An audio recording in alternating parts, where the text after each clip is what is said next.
বন্ধুরা, আপনারা যে ভিডিওটি দেখছেন এটি অভয়ার বিচারের দাবিতে বসিরহাট অবরোধের দিনের ভিডিও।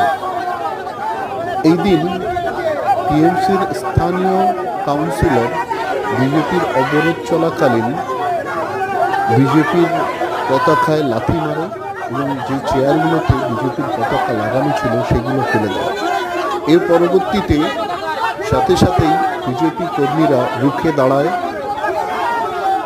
বচসা হয় এবং শেষ পর্যন্ত টিএমসির সেই স্থানীয় কাউন্সিলর, তার স্বামী এবং হাতে গোনা টিএমসির কার্যকর্তারা পালিয়ে যেতে বাধ্য হয়।